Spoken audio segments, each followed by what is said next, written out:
Hey, what's going on, everybody? How are you doing tonight? You guys, I don't do them often, but when I do a live episode, it's for a special reason. And tonight, you guys, I have just that reason. I have a very, very cool guest coming on tonight. You guys, I've got the one and only Mr. Randy Harrington coming on. If you guys are not aware who Randy Harrington is, I don't know if you've been living in a big old cave or you're new to the community or what, but if you guys want to hear his encounter, more probably a shortened version of his encounter, you can definitely check him out on season 5, Monster Quest, episode 1. And I'm on episode 3. So, you guys, thank you so much for coming to the show tonight. I do have Randy waiting backstage, and I'm going to bring him on this moment. So, everybody, let's welcome Randy to the stage. Randy, what's up, buddy? Yay. Now, hey, that's an intro that's going to be hard to live up to. How you doing, man? I'm good. It's a long time no see. Yeah, what was it? About 24 hours, man. Right. About 24 hours. You guys, I'm sure, Randy, you know as well as I do, technology is absolutely amazing until you need it to do something, to get something, and it's just not an easy click like it normally is. So, you guys, Randy has provided me with some amazing audio, but I am not able to get that audio because I don't have the right software, but I'm going to fix that. But you guys can definitely check out his audio. Randy, if they wanted to listen to the audio, any audio that you've captured, where can they find it? Well, actually, for clarity, just for your listeners, I do all of my podcasts on Zoom and Zoom Workplace, which gives me a lot different options. I'm not even familiar with. I had to download the StreamYard stuff when I got on here tonight. So, so when you're not really fluent with a particular platform, we were both working on different platforms, and I was sending stuff he couldn't use, and it just was a nightmare. But my YouTube channel is the only platform that I have, the Sensible Bigfoot Project. Every video, every audio and picture and video that I was sending him came from videos that are in my library. So there you guys go. So after we have this interview, after we do this live, you guys head on over to the Sensible Bigfoot Project and listen and view until your heart is content. But I will tell you, the pictures that you sent me, I have those. So we can kind of discuss those pictures. Okay. So when I usually do these live interviews, these live streams, I have a few questions that I ask, and then we kind of let you get into your story, tell your story. Now, your story has been heard and heard again. I would love to hear it again. Some of these people may not have heard it, but then I would also like to hear maybe some other encounters or other things that were really, really awesome that happened, because I've been doing a little digging myself. Yeah, you guys, just even if you only had one encounter, and it's the one that I know about and a lot of people know about, amazing. But I'm telling you guys, he's got a lot more stuff out there. So, Randy, you ready for this? I'm ready, man. Is the floor mine? It'll be in a minute when I ask these couple questions. Then it's all yours, man. So, let me ask you these real quick questions. How did you first get involved in Bigfoot research? When I was, I think I was in 7th grade. Yes, 7th grade. And I don't know what that age is, 12, 13. And I was reading books in our library. A little town of Lansing, Kansas, had Roger Patterson's hardcover book in our library. And I was filling a quota for reading 50 books a year, to get my gold certificate for book reports. And so I found it, read it. And from that moment, as a 13-year-old, I was hooked. I could not wait to become a man so that I could go out and look for Bigfoot. Awesome. How long have you been doing field research? 2003, I got my first computer. I think it was 97, somewhere around 98, 99. So that's certainly when your whole world changes for anybody when you get a home computer. And I just did not know that there was that much in the Bigfoot world. So in 2003, myself and a couple other firefighters, I was a full-time firefighter at the time, planned a trip. We bought some four-wheelers, and we were going to rent a cabin and ride four-wheelers, and they let me pick the spot. And they didn't know that I had been scouring the internet for Bigfoot sightings and Bigfoot locations. And that was what I wanted to do, unbeknownst to them. So I found a spot down in the Kiamichi Mountains of Oklahoma, a cabin you could rent, and a gentleman that owned the cabins had a where you could pay $50, and he would take a group of people on a 50-mile loop on four-wheelers through the Kiamichi Mountains that he had mapped out. And dude, that was, for me, that was a dream come true for somebody. I had never hunted, never been a camper. This was my first time in the woods in 2003. And so I was in hog heaven. And so I've got a picture that I sometimes transfer onto my Facebook page that shows me standing by this large granite rock, and it said Bigfoot written in white on this granite rock, and it says Bigfoot 2001. So I'm down there in the Kiamichis in 2003. We're driving down this trail, and we come across this rock wall, and spray painted on there in white letters is Bigfoot. And so we stop. I get my picture taken by it, and I asked the guy taking us around. That's when I started talking to him about Bigfoot. And I was like, man, I said, so, are they here? And at the time, the dude was the age that I am right now. And he probably looked the same too. But so he was older to me then. And he said, well, his name was Doug. And he said, I have not seen one myself. He said, but I have enough friends in the logging industry, because that is a heavy logging industry down there. The logging trucks are running all the time. And he said, I've got enough friends in the logging industry who claims to have seen them crossing the roads and stuff in front of their trucks. So he says, they are here, but I have not seen one. And so that was the moment it clicked in my head. I was in the right spot. And so I said to myself, okay, if this guy's telling me the truth, and I didn't really have any reason to not believe him, because I almost had to pull the information out of him, because, a lot of people, they get a little embarrassed with that kind of stuff, especially back then. But he was free with the information. He said they're here. And that was the moment I said, okay, this is where I need to go. And I probably went there 1,000 times. Nice. What makes you take the Sasquatch phenomenon so seriously?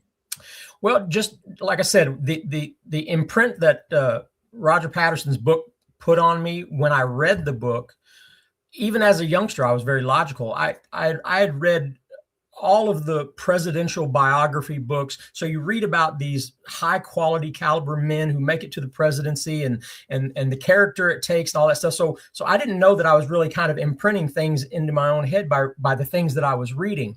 So when I read Roger Patterson's book, it was so straightforward, where he was basically just saying, he was going around just interviewing people, and pre 1950 or pre 1960, and their stories were just matter of fact. This is what I saw. This is what happened. And that's how I took it when I read the book. It was just truth. And so I didn't take a whole lot of convincing. I just knew it was true from that book. Awesome. 2 more questions. What do you think most people misunderstand about serious Bigfoot investigators? Well, I don't know if they misunderstand, because everybody's so different. I mean, you could stand 10 researchers side by side, and they all have different levels, required evidence that they need to convince themselves. They all have, and even the evidence, if they are all presented the same evidence, would see it differently. It's just, there's so many variations of people's perceptions. I think that people need to pull it back just a little bit. And it's taken me a long time to get there, where not everything is Bigfoot, because believe me, I was at the other end of the spectrum at the beginning, where every armadillo that was running through the brush was a Bigfoot running me down. And so you have to learn to take what nature gives you and evaluate it correctly. That's a hard thing to do. Okay, so let me ask you this. How would you say that your childhood prepared you for this moment now? Not necessarily this interview, but with everything that you've encountered, how do you think what do you think it was about your childhood that prepared you for it? Well, I mean, I think about it a lot, and so I think I know, and I was always on edge as a child, very very abusive childhood, and so my dad was in the federal penitentiary. When he got out of the federal penitentiary, he only had an 8th grade education, Arkansas Hills education, so that's probably a 5th grade education in the rest of the world. So he gets out of federal prison, and there were preachers that would walk around from cell to cell, and he got religion while he was in prison. So when he came out, he had a tattoo on his arm that he took off himself in prison, because the Bible says don't have tattoos. So that's the kind of fanaticism that he came out with, where I'm going to cut that off with a razor blade if the Bible says I shouldn't have it. So it was hard. I mean, he got out of prison when I was in 3rd grade, didn't remember him before that. And when he got out, he was a hard man, and it was rough. So needless to say, I had to read the room every time I came in the room. I had to read the mood that people were in. I had to read the what was happening. And then as I became older, and as I enter a room with multiple men, I immediately can pick out which man is going to be a problem. That's a skill. It's not a skill. Sometimes it's a survival mechanism. Mm-hmm. And if that's just who you are, then you're also going to be more attuned to this with the same. You're going to bring the same things to the table when you're in the woods by yourself. You're going to be attuned to anything that is a danger, and pay attention. Paying attention is the most important when you're a kid, and paying attention is the difference between getting some knuckles across your forehead or making it out okay. So I'm sure you understand what I'm saying. I don't want to get too deep in that, but it is a thing. It is a thing. We are who we were raised to be. Yeah. Oh yeah, I totally understand that. So this is the part of what I like to do is when I get those kind of initial questions out of the way, I invite you to share your encounter. And then if you finish that encounter and you want to go into another one, go into another one. When you're done, say, Dano, that's all I have. And then I come back on camera because I don't want it to be about me interrupting, asking questions. I don't want it to be where I'm on camera with you because you're my guest. You're the one people are wanting to come here and see. They see me every morning. So, this is why the show is about you. So I'm going to go ahead and center everything on you. I'm going to bounce off, mute my mic. You guys, we will have a Q&A. Randy and I mentioned that like last night. Q&As are awesome. I think we're going to mention it today as well. So have your questions ready. And when we're done, we'll open it up for some Q&A for Randy. You ready, sir? You betcha. All righty. The show is yours. Take the helm. All right. Well, I don't know if I'm going to get into all of the details that I normally would about my encounter at the Chickasaw Park. It is so long. It is so convoluted. There's so many aspects to what happened that night. You really have to go watch a full video that I did showing pictures and everything in the park, everything that led up to it. But, with just the footnotes, I met a guy in Oklahoma in the Kiamichis, where I told you earlier I was at doing the ATV tours, and I saw that they were having a Bigfoot festival. And I think the first festival they had was in 2003 or 2004. And so I made a plan to go there during the festival, and my goal was to meet somebody. I said, well, people must gravitate towards this festival who know about the Bigfoot in the area or whatever. So that was my goal. My goal was to go there and meet somebody that could help me see one. And so I went there, but couldn't make it on time. Got there on the day that it finished. So I got there late on a Sunday, and it was already over. So I just was out, looking for a place to camp, and I came across a car that was way up on a logging road, and I started talking with them, and we ended up becoming really good friends. And his name was Keith. He was from Pauls Valley, Oklahoma, and lived just north of Chickasaw National Park. So we started spending time together there in the Kiamichis, and he was a very passive researcher. And so I think that helped me in having somebody to mentor me at the beginning that was like him. We would be up there on the ridge where I've been for 20 years. And it was the one where I sent you the audio that had all those rocks being thrown and the vocals and stuff. But so we're up there on this ridge. We dug out a camping spot that was not a camping spot. We made a camping spot in a spot up on this ridge, and that's just kind of where we started. And we would go down there quite a bit. He and I would, and he was a super nice guy. He would play Indian music on a CD, and it was heavy drums and flute music, the Indian Native American music. I'm sure you could download them now all the time, but that's what we would have playing like all afternoon.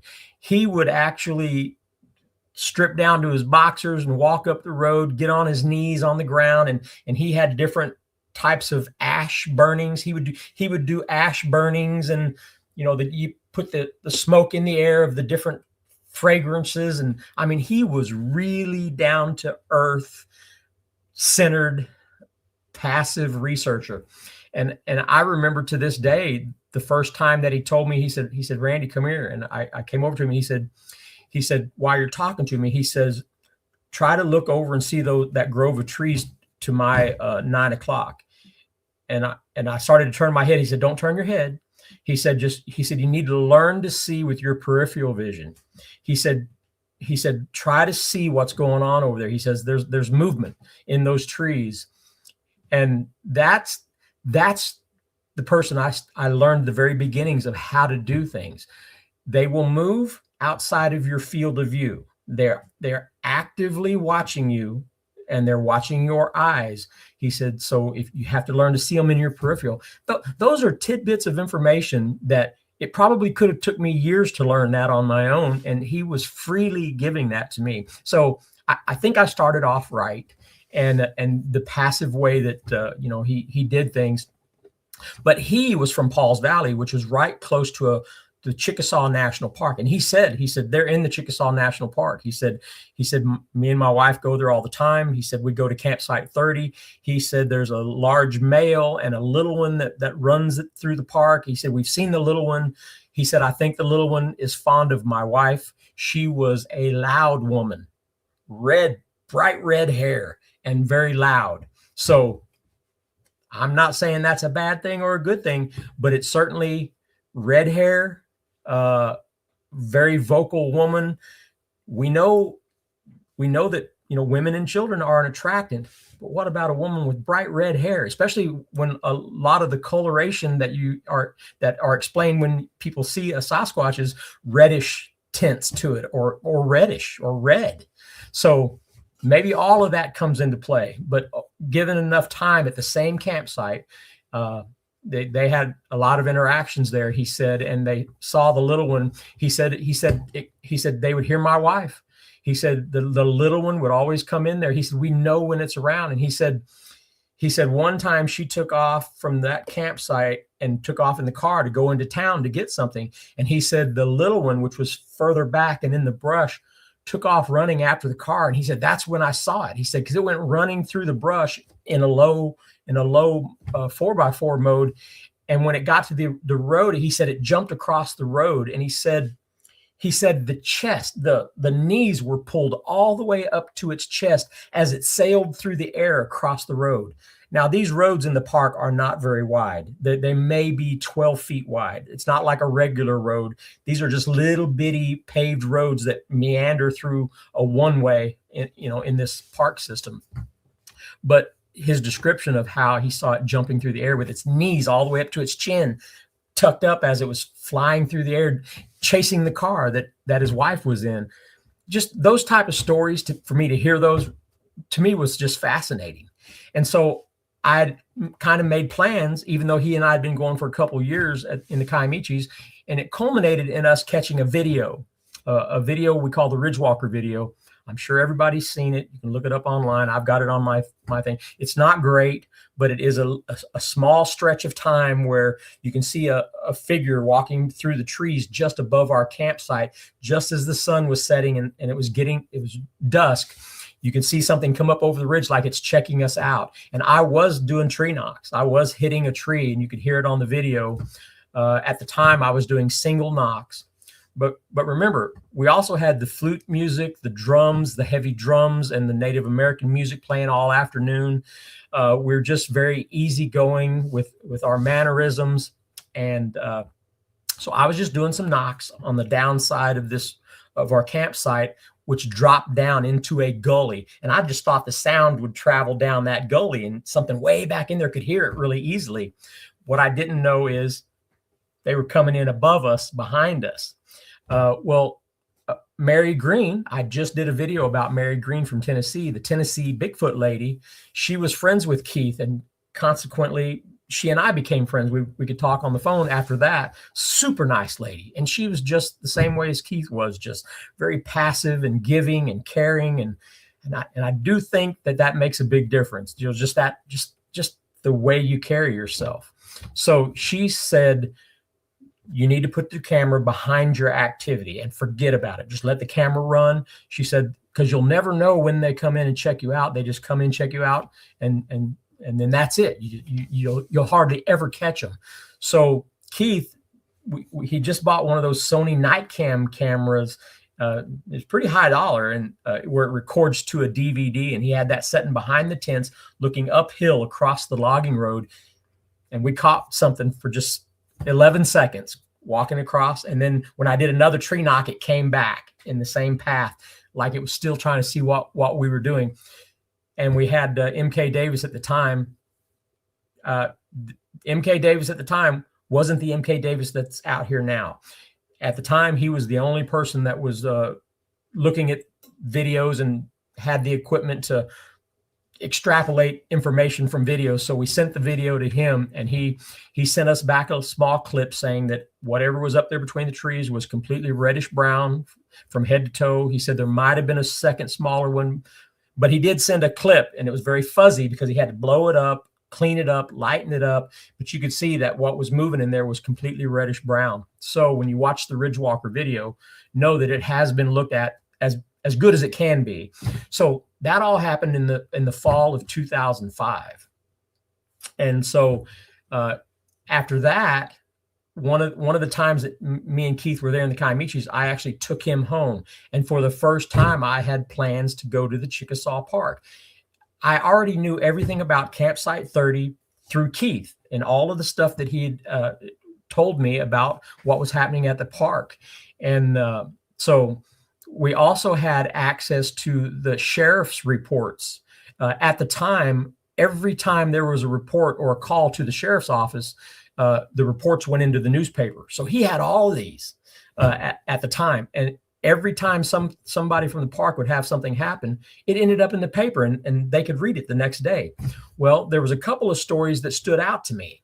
One of them was a lady claimed that she came out of the restroom, and these were just push door restrooms where you push the door open to get out or whatever, no knobs or anything.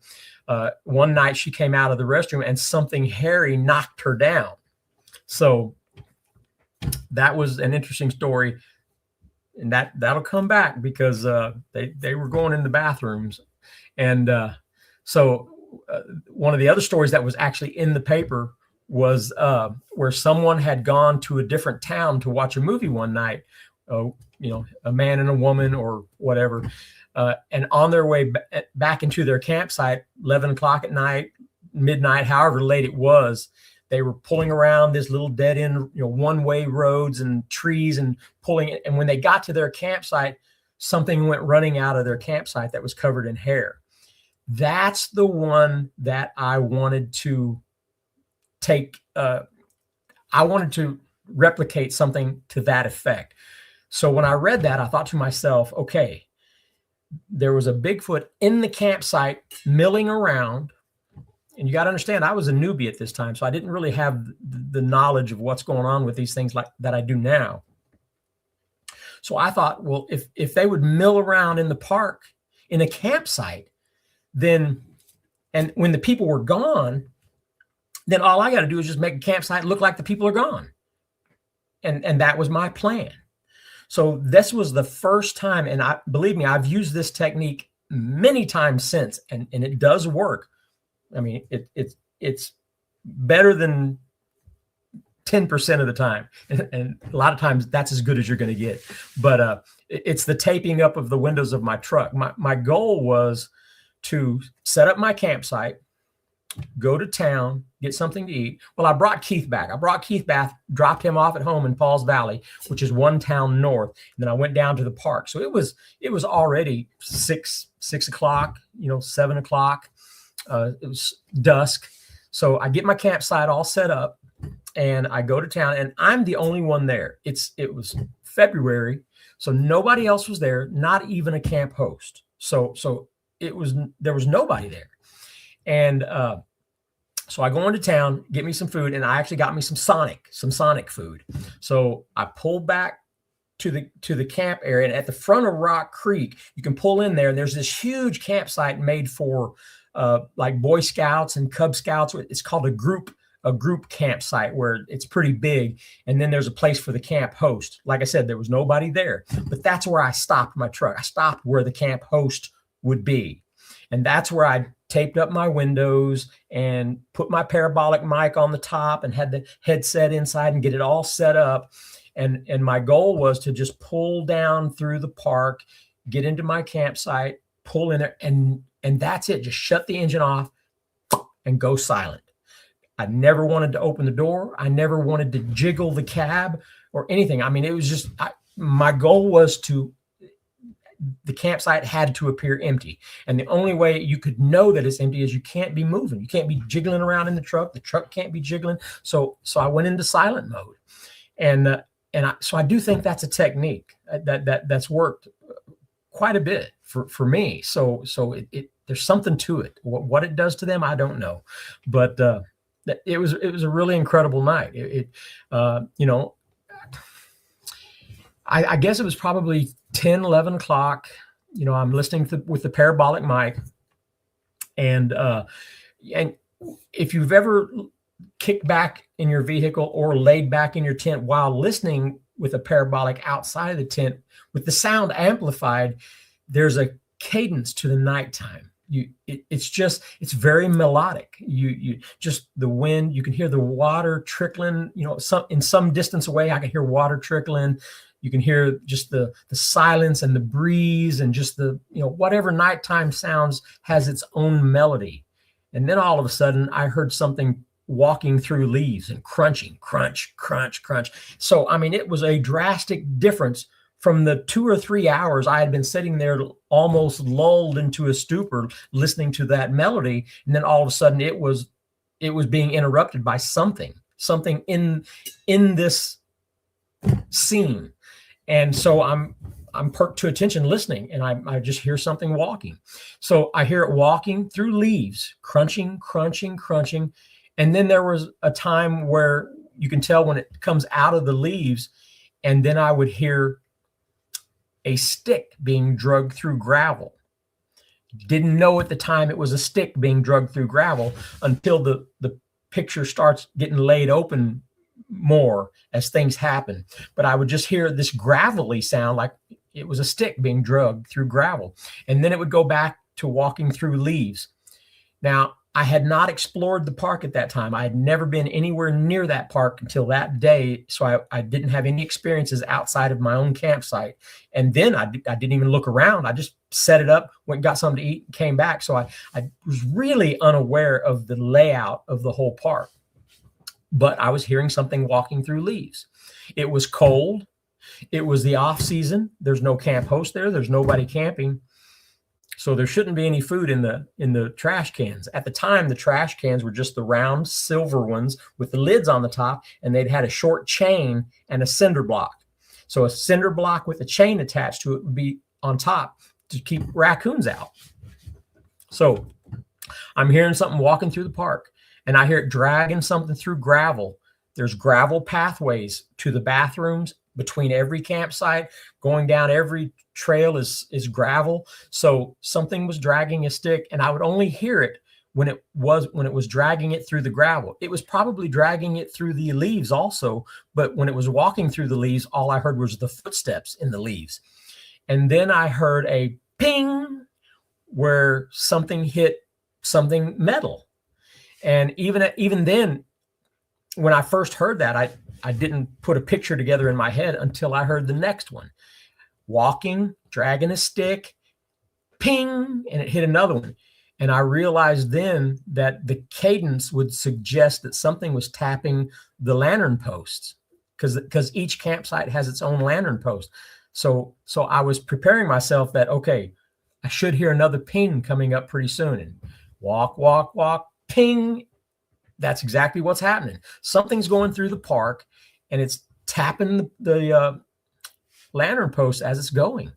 And then I hear a trash can lid popped open, and the trash can lid, I hear the scraping of the movement of a half a cinder block. And then you can just hear what it sounds like when the lid is popped off, and then it gets put back on. And the cinder block put back on. So, at that point, it could be people. It could be a person. Even though I didn't take time to think it through then, even if let's just say there's a homeless person in the town of Sulphur that comes down there to get food in the park. It was the off season in February, nobody camping, not even a camp host. I wouldn't think that would be a very lucrative meal source because nobody's camping. So needless to say, I hear it go through the park doing the same thing, same pattern from can to can, multiple cans being looked into. What I did not know until much later, I talked to a gentleman that lived in Sulphur, and his name was Dr. Charles Hallmark. He had a sighting in the park. He was fascinated with it. He was ate up with it, just like all of us. And he was trying to convince the world that they were in the park there, and he was doing experiments in the off season with baits in the trash can. He was trying to get their fingerprints. So he was successful in a lot of ways. And I only learned this later when I called him to talk to him about what happened to me. Little did I know that the reason they were in that park looking for stuff in the trash cans that shouldn't have been there in the off season was because of the pattern that he had set up for years of baiting the trash cans, trying to get their fingerprints. So I was a reciprocant of his bait system. So I just didn't know it at the time. So I'm listening to this thing walking through the park, and at some point it stops. I hear it stop. Up to that point, it had been doing nothing but moving, constantly moving like it had a goal. And then it stopped. And I'm thinking to myself, it's close. It's got to be close. It has to see me. I said, it has to see my campsite, because he hasn't stopped any other time. This whole time that he's been walking through the park, he's never stopped at all. I said, he's got to be close. And so that's when I start peeking open my blankets. I had the corner where I could open it, and I also had it where I could open it right in front of my steering wheel. So I was opening up and looking into my side mirror. I was very easily kind of looking out into the trees. I was looking for any shadowy movement. Anyways, needless to say, I did see movement behind my truck in some trees where one looks around the tree. And long story short, a lot of things happened. Some owl calls were done. There were 17 owl calls, really loud. A tree got hit, A second one came across the water, across the creek that was 40 or 50 yards behind where the one was behind the tree. So it was joined by a second one. And it didn't occur to me until discussing it with somebody, even here recently, within the last year. The big one, if it was the big one that came across the creek, he was already right where we were.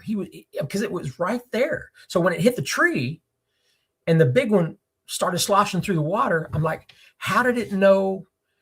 How did it be right where we were already if the little one entered the park somewhere else? And the guy said, because he was hitting the lantern post and the big one was following on the backside of the creek. That makes sense. The little one was hitting the lantern post and the big one was on the backside of that creek in the real thick stuff, walking up the creek and just kind of following him through the park. And then they were going to meet, at the front end of the park or whatever. It just makes sense. But when it hit the tree and the big one crossed the creek, that told me that there had to be a communication between these two individuals to know that when you hit the lantern post, I'm not coming across the creek. But if you hit a tree, I'm coming across the creek. So don't hit a tree unless you need me. He saw my campsite. He hit the tree. That's just what comes to my mind because of what happened. Now, here I am in 2005, 2006, thinking about, have we been underestimating the intelligence of these things? I've already started off on the right foot by being passive like Keith and Mary Green and things like that. But now all of a sudden I'm thrown into a situation where all I'm feeling with these patterns is intelligence. And it was really blowing my mind. Anyways, needless to say, they did the owl calls, 17 in a row with about 5 seconds between each owl call. When I had those recorded at the time, I sent them to have them analyzed. And I told him, I said, they were getting louder each time. I said, unless there was an owl in the tree flying closer each time. And it was like every 5 seconds, every 5 to 6 seconds. And it would do it again. Woo! And I said, and it was getting louder each time. I said, that doesn't make any sense for a mobile owl to be doing that, to be getting closer each time. But that would be the only reason it would be getting louder each time is if it started far away and was getting closer each time.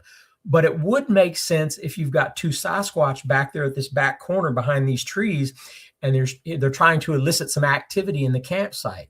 So they go, woo! And then the next time they get a little louder, woo! When nothing happens, then woo! And it's louder and louder. So we put these on a spectrogram, and it did show that they were getting louder each time. I don't even know what to say. It just makes sense that it's happening the way I'm explaining it, that they were trying to see if there was somebody in the campsite, and I just held my ground. My plan was, I had a camera, but I also had a handgun. Because I still wasn't brave enough, being a newbie, that I might be now. So those are the things that I had with me. And my plan was to stay within the relative safety of the cab of my truck. That's really the only way I would have been able to maintain if I was outside of my truck, I would have, I don't know. I'm sure I would have had a heart attack. Definitely. So at least within the confines of my truck, knowing that my key is right there, I felt somewhat safe enough. But so they worked their way up. My plan was to take a picture through my windshield. I had practiced at home. I didn't even know if you could turn on your headlights without the engine running. So I had to make sure that I could do that. I said, okay, I can turn on the headlights. Don't have to start the engine. I can have the camera running.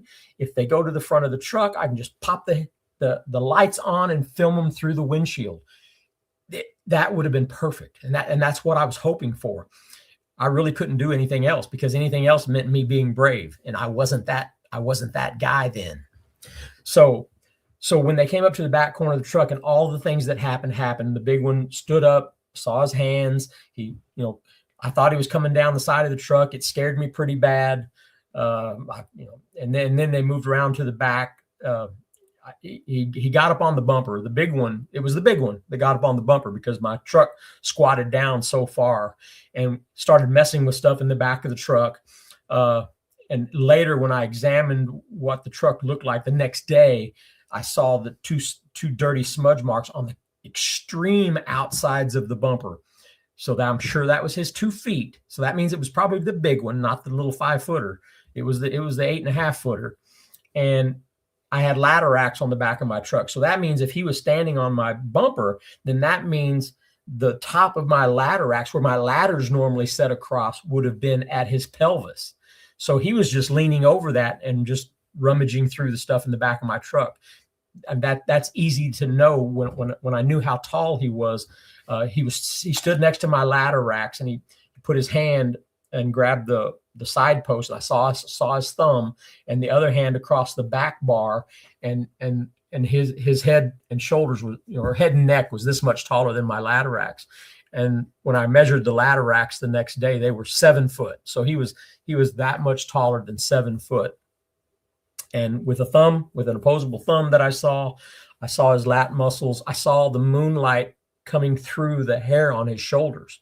It almost looked like the shoulder hair was flared, because it was so flared. I could see light coming through the hairs going down his shoulders, and his shoulders looked like bowling balls.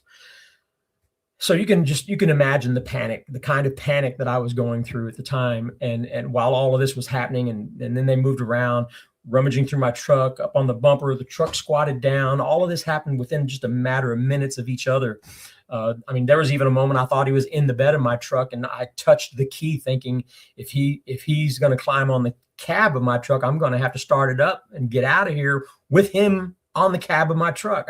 I really was that close, and in that kind of a panic thinking, because my truck was pretty new at the time. It was a 2004. And so it was pretty new.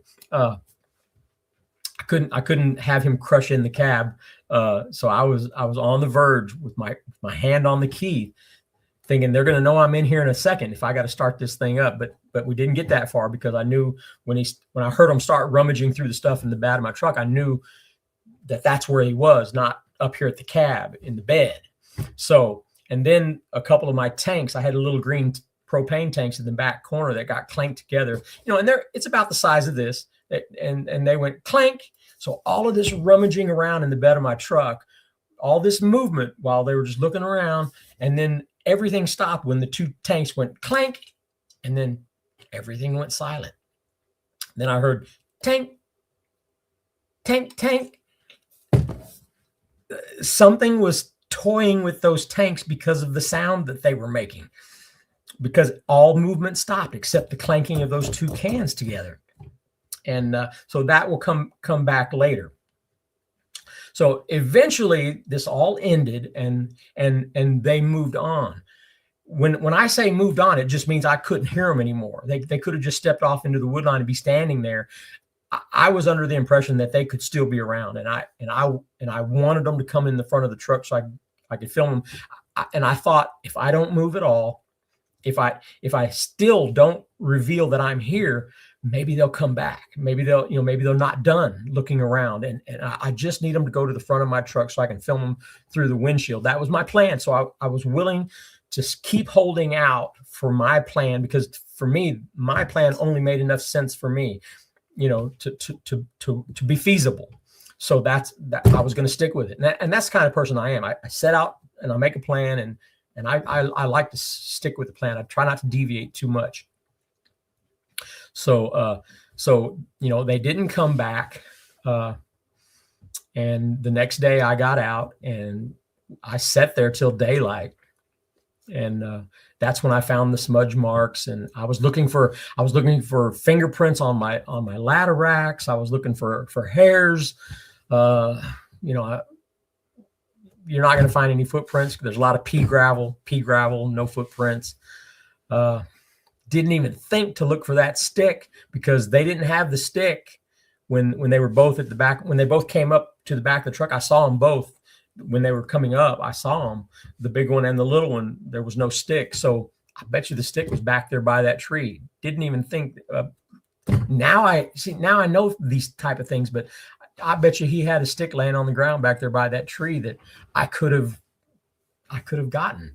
I mean, unless when they left, they went and got it before they left. Cause I don't know which way they left. Cause at that point I'm hiding behind my A post, sucking my thumb, kind of scared. So, but yeah, it was fascinating. It was just so fascinating. And the fact that I was able to see them and see both of them, the way they ran up to the truck, and he was leaned over with his arms swinging, looked like a gorilla. I mean, he was very gorilla in his mannerisms. I think the way he was moving, that if somebody was to start to unzip that tent that I had sitting over there, he would have been already, his hands would have already been close to the ground to go into 4x4 and sprint on out of there. That's what it appeared to me to be like, that he was hunkered down. If he needed to bolt, it was going to be 4x4 mode. But what they did was they moved to the back corner of my truck, and they positioned themselves right at the corner. The big one was right at the corner where I could see his full body. The little one moved in behind the tailgate. That put the truck between them and the tent. That is positioning. They were positioning themselves with cover, even with not a sound of anybody in the campsite. Even after all their owl calls couldn't elicit any response inside the tent. Even with all of that, they were extremely cautious of the tent. I could see the nervousness of the big one looking in the direction of the tent, like, we got to watch out for the tent because that's where somebody's at. They had no idea I was in the truck. You couldn't see through the truck. The windows were dark because there was blankets all taped up. And so I think that's a big deal, to have your windows to where you just can't see any movement inside your vehicle. If you want them to think that the vehicle is abandoned, then that's what you need to do. It just worked for me that night. But it also worked for me because Keith and his wife frequented that campsite and dealt with them, had a relationship with them. It also worked because Charles Hallmark had been baiting those trash cans. I was a lucky reciprocant of what he had already established. When I spoke with him later, he said he hadn't done it in over a year. He said he was sick. He had gotten cancer, wasn't doing well, lost a lot of weight. He hadn't baited those trash cans in a long time. And I was, at that point, I'm just like, you got to be kidding me. I'm fast. I said, that's what they were doing. They were going through the trash cans looking for his baits that he hadn't set out in a long time. Maybe that's why the big one was over on the other side of the creek and just sent Junior over there to check the trash cans, because more than likely there's nothing in there. But I'm going to still send Junior over there just in case. It's just fascinating how all of this came together, and I was the lucky one. So that was pretty much what happened there. I went back 100 times, so many times. 4 months later, I caught some game cam pictures in that same campsite that I think was the young one. I just recently did a video about those game cam pictures and the positioning of the head coming up at the table and the armpit and the shoulder. So if you want to watch that video, that's where it happened. That's when it happened. I do think it was the young one. So they were still there. It's very random. I'm sure at that point, they were done, digging in the trash cans in the off season, because at that point, I know Charles Hallmark, Dr. Hallmark, he passed away. So all of that passed into history. And there's other people that had sightings in the park. I believe there's a podcaster.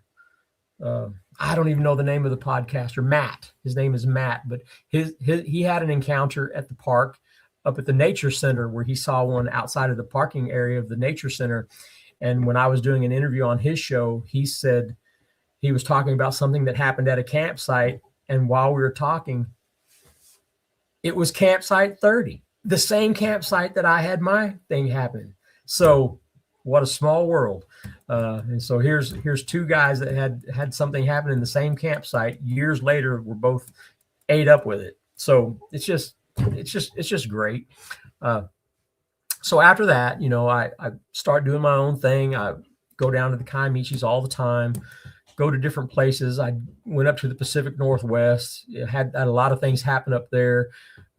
Mount St. Helens, Mount Baker, up to the Canadian border, Washington, all the way over into Southern Oregon and Northern California up by Crater Lake. I just enjoy it. I've been over to Kentucky. I like traveling. I like this subject. I wish I could afford to do it more. I mean, now that I'm getting older and I'm not working as much, I can't afford to do it as much as I used to. But man, I wish I could. I've had things happen. I was invited in 2018 to join a gentleman in Missouri. He spent some time checking me out and thought that I would fit good with what's going on there. We called it the 400. We really had some good stuff going on there. Some really good stuff. So got some vocals that very much mimic or match some of Ron Moorhead's chatter. The one where Scott Nelson does an evaluation of a certain dialogue going back and forth. He identified 3 different creatures doing these vocalizations, and there's one exchange between what he said was the female and a youngster, very high pitched. We got that. We got a recording just like that, and matches it very closely. And it matched, when there were some 6-inch tracks found. So a new youngster in the group. So all of that fit for us. But there were so many other things that happened there. Rocks thrown all the time. There was a time we even marked rocks, went up, marked rocks and put them up on the ridge where a bunch of rocks were thrown from us the night before. And then the next day, after more rocks are thrown, you get up and start looking around and you find the rocks that we had marked, put marks with a black marker on them, and took up there and placed on the ground where the footprints were found, hoping that they would throw them again, but this time throw the ones that we marked. And that happened. So, and we feel like that for us, that proves they're throwing rocks. I mean, maybe everything else you can chalk to being something else, but at that one moment, when you're looking around in the campsite and you heard a rock the night before hit my Polaris, so you go over to the Polaris and right by the tire is a rock that we had marked and placed up on the ridge. That's the moment they're throwing rocks. So that was awesome. So many sightings out there, thermal catches. I'd catch them in the creek. I'd be there camping by myself. I'd catch one in the creek, popping his head up to look at me, and I'd go after it and not even come close. They're gone. They are gone when they need to, and they're hard to catch. So we've got thermals out there. Shane walked up on a young one. We had a biologist with us. He drove from Michigan or Wisconsin, and 10 hours, gets there about 2 a.m., and we go walking out into the field with my thermal camera, 1,000 yards from camp, catch one 100 feet from us in deep grass, laying on its belly, peeking its head up, trying to look at us as we're going down the trail. And Shane walks out on it, and I direct him to where it was hiding. And that was about maybe 100 yards from where those vocals that I just did a video about, the vocals that I was explaining earlier. So all of these things are happening there. Just a fantastic place. Working with some documentary people. A lady who's an Emmy winner. We've been working with them for 3 or 4 years now. Super nice people.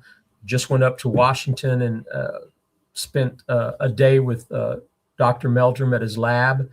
And that was 3 weeks before he passed. It was unbelievably sad because he wasn't doing good that day. He wasn't feeling well, but he's so nice. He was just so nice. And I remember when we left, I told Cynthia, the producer, I said, he's not doing good.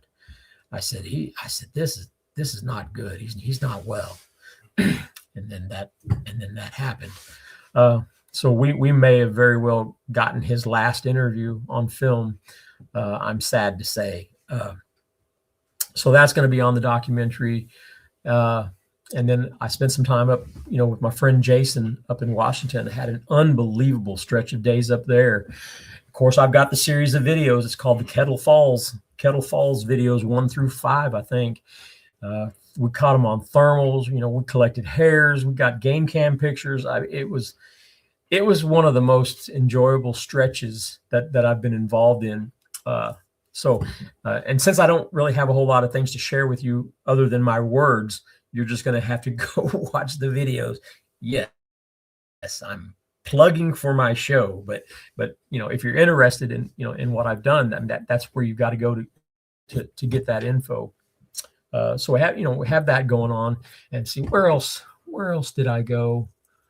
The 400 up at Kettle Falls, and of course I went to Mount St. Helens and had an incredible. This was in 2015. Bluff charge situation happened, and it started with taping up the windows of my truck the same way it happened at the Chickasaw Park. So, like I said, that's one of my techniques. We're driving on a logging road, stopping with a recorder on top, listening with headsets on. It was me and two other guys. Nothing happened in the first place that we stopped. We drove another half mile, stopped again. Nothing happened. 30, 40 minutes later, we drive one more place. And at this point, we're so far down the logging road, and we just pull in and stop. Never open the door, just like the Chickasaw Park. Never open the doors, just shut the engine off and get quiet. And it turned out to be one of the greatest, man. Those guys flipped their lids.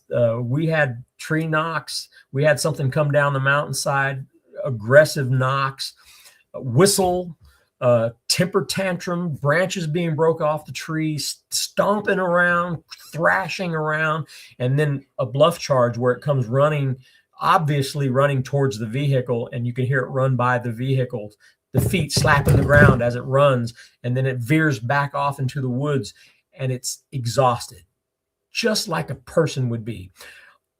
In the buildup before the bluff charge, he's all amped up and he's building himself up. He's getting himself shot full of adrenaline, just like we would do. Just if you were preparing for a fight and strutting and fluffing yourself up and getting ready for the big event, and then when it was done, you're spent.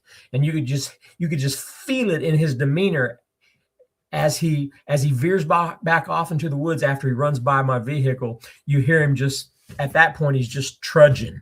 You can hear him stepping and trudging, and then maybe break one more with his hand as he's walking away. But you can tell he is spent. And that's the first time. I was so fortunate because we let it play out. We didn't end it. We didn't start the engine and take off. I'm not going to say we didn't get spooked, because I actually grabbed the side of my vehicle. I thought he was going to hit the side of the vehicle. But we waited it out to see how it ended. And it ended just how I explained it. You can hear the audio, if you go on my YouTube and listen to it. But it was fascinating. So yeah, those are the kind of things that I've been involved in. A lot of interviews. I tell my story over and I told way too much of my story this time. I know I get tired of hearing it. I think there can't be anybody left alive in the Bigfoot world that has not heard the story. So I'm starting to get a little embarrassed having to tell that story over and over again. I'm ready for new stories. So I've got an area down in Oklahoma that I've been nurturing, and I'm super stoked about it. It's about 3 miles outside of Area X, and they've been at Area X for 15 years now. So they know that there's stuff going on there, and their organization is backed by a nonprofit, scientists, biologists, documentarians, and all of this going on. So I've been able to station myself about 3 miles from there, uphill on the north side. And a lot of the activity that they have in that compound is coming down from the north side on the slope, and a lot of rocks being launched off above their compound from that side. So just a little further up that hill is where my Area X honey hole is. And me and my friend from Kentucky was there for 6 or 7 days last year, and the activity was off the charts. So I'm going back there next month in April. In 2 months. So I'm hoping to get there, and I'd like to spend a couple of weeks there. And I am stoked because it's been a long winter here. So I think I'm pretty much going to end that here, unless Dano wants to come back on. Oh, I'm on, buddy. And I got a couple questions for some people. I kept asking in the chat if people oh, here's another one. So we'll ask this one real quick. Was I thorough enough for you? Dude, you exceeded my you exceeded my expectations. We got a question here. Randy, did you enjoy the research on the Ochachina? I don't even know how to say it, in Arkansas. The Ochita? Oh, the Wash. You mean the Washita Lake? Yeah, the Washita. Okay. Yes. That's a really good place, because the north side of that lake, there's like 2,000 miles of shoreline. That's how loopy and deep coves and nothing but woods. It is well worth your time on the north side of that lake to check out. I was only there for a few days with a gentleman who had a boat, and a super nice houseboat, and a cabin cruiser, and he was generous and pleasant to offer those services to me, and I enjoyed my time there. I'd like to go back, but I'm starting to get so many places in my itinerary now that I don't know if I'm gonna be able to stretch myself that thin. Yeah. Someone made an awesome comment. LeBear, he said that you sound like a Jedi master. So I had to write that down. I guess that is awesome. I guess I do kind of look like who is the Obi-Wan? Yeah. There you go. Skidder asks, have you met Janice Carter? I've got her book right up there at the top of and I certainly looked at that book when I just did a video about Mary Green. Mary Green is the one who investigated Janice's place. Janice is my friend on Facebook, and I like the book. I think there's a lot of things in there that are legit. There's certainly, maybe not everybody's in agreement with everything, but I like it. That's one person that I've been told that I need, actually two people I need to try to get on my show and reach out to him, is Janice Carter and Mary Green. So Mary Green passed away. Yeah, and I knew that's why I wouldn't be able to get her on. But what I would like to do, I would like, Mary Green, the stuff going on in Overton County and Madison, just above that. I need to find some people that can get me in some spots there. I need to go there. She had some legit stuff going on. I've still got some of her pictures, good stuff. I need to find a way there. If somebody would trust me enough to go in there for a week and just do my thing for a week, I'd love it. Well, I know somebody in Oklahoma. He's gone into an area, and I'll play some of the audio for you here, but I do have pictures that you sent me, and I think I do have that chatter loaded. I think, do I have it? Was I able to load it? I have it. Nice. So you guys, I'm gonna bring up some pictures after. Let me ask these other questions here real quick. Phantom Messiah, she says, of all the ones that you've seen, do they have more human features in the face, like their nose and their mouth, or do they appear to be more apish? Well, the mannerisms of the big one that I saw at the Chickasaw Park looked like an ape. Not the features, just his body type and the way he was leaned over with his arms swinging as he was moving up to the back corner of my truck. I had the impression of, that's an ape. Mm-hmm. The moonlight was behind them, so that's how I saw the light coming through the hair on its shoulder. So I did not get any features of the face that would benefit me in being able to even make a guess at just how human the face looked. But the mannerisms, until he stood up straight, backbone, and grabbed the ladder axe, that was the moment he stood up straight like a human. Yeah. But before that, it was very apish. So you guys, Randy omitted a little bit of his story, and I'm going to fill it in, because this is the one where it wasn't one, it was two, like you said, that were coming up, and they were coming up the rear of the truck. And Randy didn't tell you this part, but when I watched his episode on season 5 of Monster Quest, episode 1, story number 2, there was a part in that story that literally threw my anxiety into overdrive. Like, I literally had to stand up and walk around because I had so much anxiety. I mean, I felt like my chest was gonna explode. So as Randy is inside the cab of his truck, everything's blacked out, he's got the blankets up and stuff, and he's kinda peeking a little bit so he can kinda see out that side mirror. You guys, he realized one thing. Oh, yeah. And this scared the living crap out of me, and I'm getting goosebumps talking about it. Randy, what did you realize? Oh, that my doors weren't locked. And the bad thing is I had a decision to make right then. Was it important enough for me to lock my doors? And you couldn't hit the button. If you hit the button, it would go chunk chunk, and all the doors would lock at the same time. And I so desperately did not want them to know I was in the cab. So I could either hit the button and they'd know immediately that I was in the cab, or I could do it all by hand and they would immediately know I was in the cab. Mm-hmm. So I chose to not move and just wait it out. But the fear was, I just saw an opposable thumb grab my post. If he gets up there, he's going to pop that door right open. I'll be sitting right there. Mm-hmm. that freaked me out. I was watching it. My wife's like, "What are you watching?" I go, "I'm watching, episode 1." She goes, "Didn't you already watch it?" I go, "Yeah, I already did." I said, but you got to watch this part. So I rewound it, and she's like, "Really?"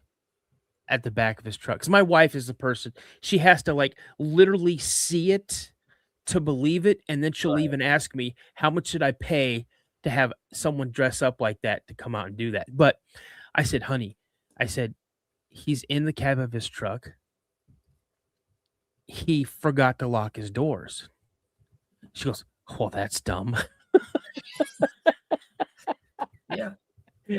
So you guys, I just wanted you. Oh man, I'm telling you, that to me, that's the scariest part of your whole story. Well, it just goes to show you the demeanor of most people, and that is when you go out, you're like, nothing's gonna happen. So you don't really prepare in every way for when something happens, because you're like, I really didn't expect it to happen. Yeah, it's one of those things. Absolutely. So we're gonna get into some of these pictures, and some of them we'll go. I'll let you talk about them.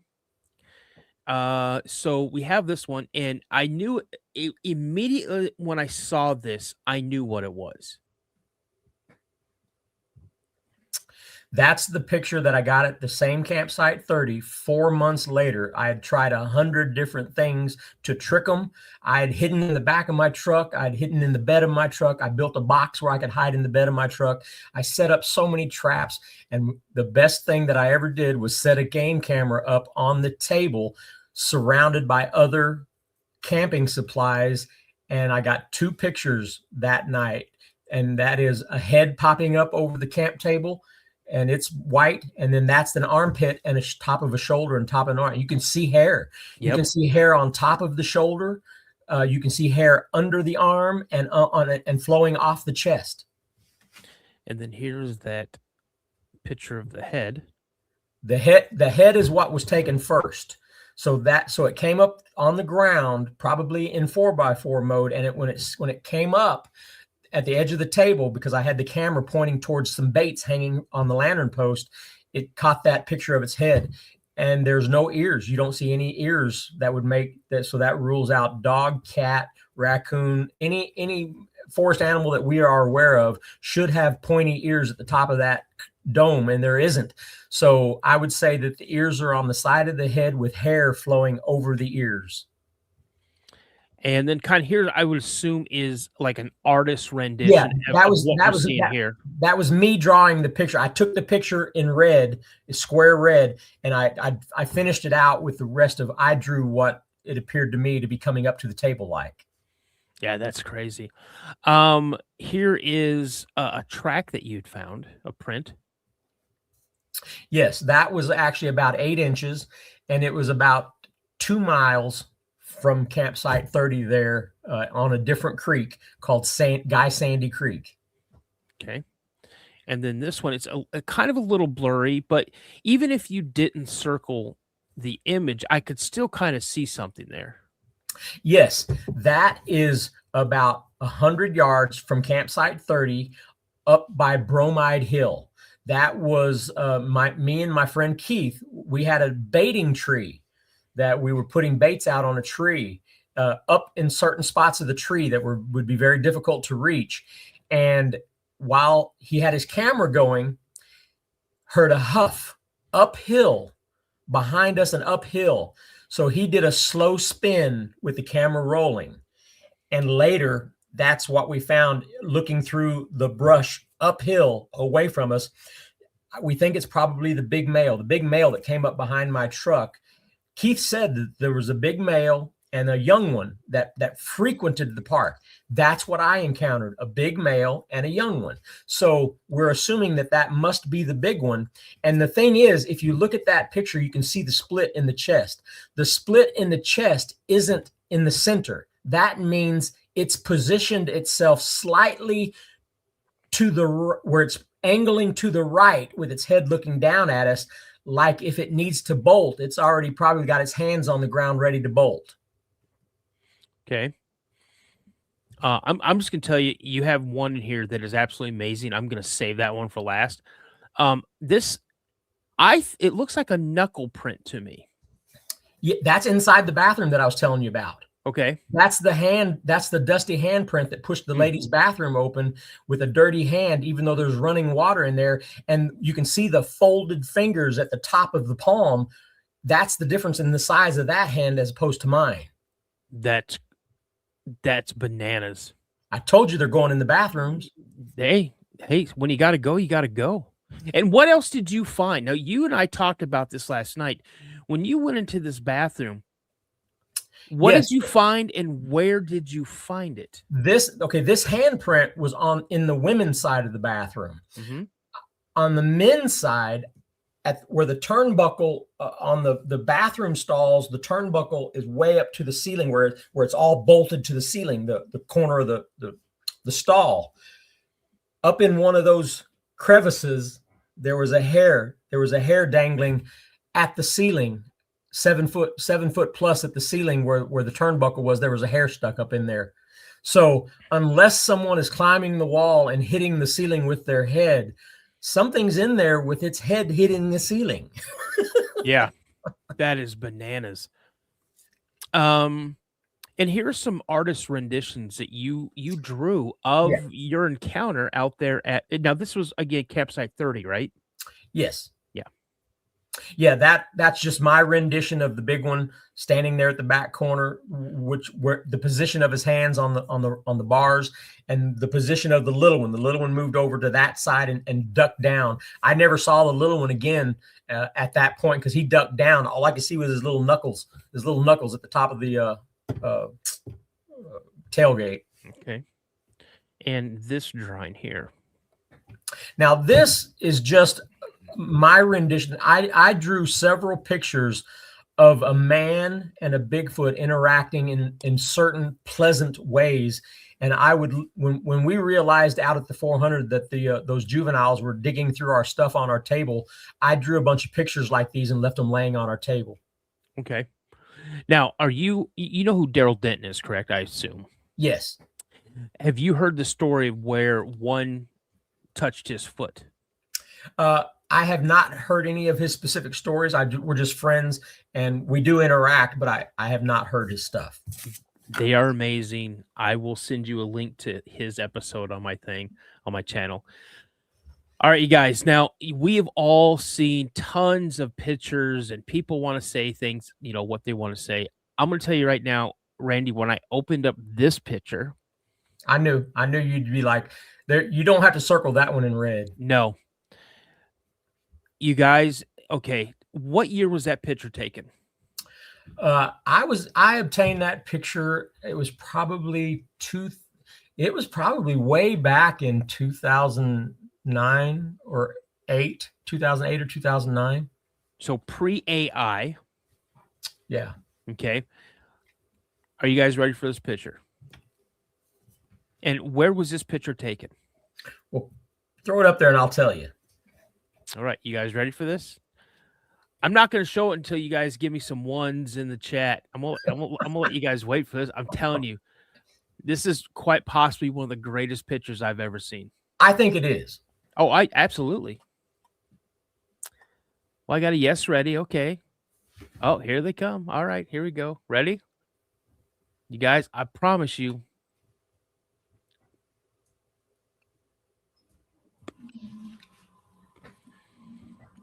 Look at this picture. Yep. Look at the size of those shoulders. Please, I'm getting goosebumps. Please explain to me how this could potentially be a man in a suit. Because I'll tell you right now, unless that guy has shoulder pads on where it's completely engulfing his neck. Okay. Well, first, I'm going to be 100% honest with you. It is not a picture that I took, but it is a picture that I have kept from the moment that I found it and saw it and knew where it was taken. And you've never heard from these people again. So if they were faking stuff in 2008 with these type of pictures, you would have gotten a lot more pictures from these people if that wasn't real. It was from Pennsylvania, and it was from some guys riding ATVs. So it was found on an ATV trail riding group, and one guy was uphill taking a picture of his friend climbing the hill on his ATV. And down at the bottom of the hill, this thing scooted across the trail facing them, going from side to side, and it was just captured in one of their pictures.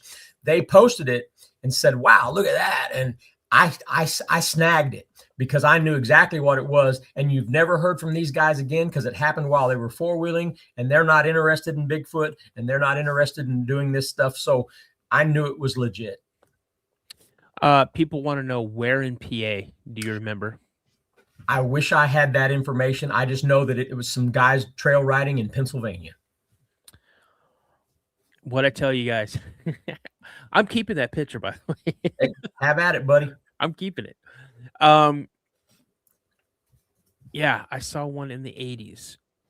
Kirsten, you have got to come on my show. I'm telling you.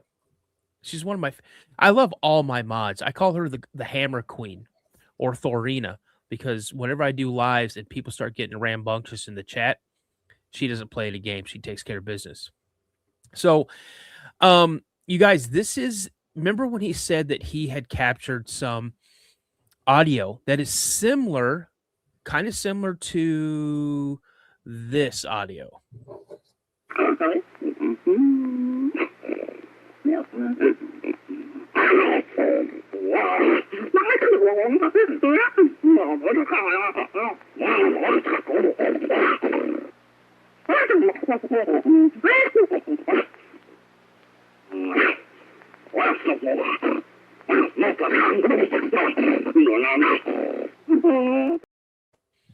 So that is a mutual friend of ours, Mr. Ron Moorhead.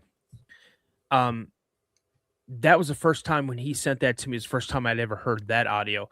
But you guys, this is the audio that Randy sent me. From Southern Missouri. Southern Missouri. Here we go. Daniel, this is just a real quick picture of the area that we were at when we captured this. It was about midnight, 1 a.m. It was very late or early in the morning. Two guys were walking along the base, coming out of camp and walking along where this yellow line would demonstrate. And this is where the sounds came from, and they recorded it on a camera. And I'm going to show you a video of us walking that path during the day so you can see where it was located. So this is in the daytime, walking in that direction, but clearly at night. You can see how thick it is. To the left, it will be in that direction when you get up here to where the trail is going to curve back to the right. It was right in there is where they heard the noise, and they walked towards the left until you get to the ridge line before it starts to go uphill. And it was right up there in that behind a briar thicket that they captured this audio. And we think the way the chatter sounds, we think it's probably a young one arguing with their mom. The audio was being played on a phone, taken off a recorder from a camera, and then I was recording it with my GoPro off the phone. Now, they were filming while they were walking. So what you're going to hear is the audio was captured on a camera. So the camera was rolling, and so you can hear the two guys talking, and he's saying, "What am I hearing? What is that noise?" So you're going to hear a lot of movement from them as they're going through the brush trying to get closer to where this sound was coming from, but they chit-chat as they're on their way to where this chatter was happening. What about here?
Yeah, that was, I mean, the bugs were super loud and them trying to get a better, I guess, place to hear it. But you could definitely hear, in the background over the bugs when they started getting a little worked up, they really started going at it. And yeah, that's an amazing. And I love how you broke it down. This is what it was recorded on. This is what happened here. This is what I'm doing. So we kind of have like a chain of custody, so to speak, where that audio first started and where it ended up. And that's what I like about that.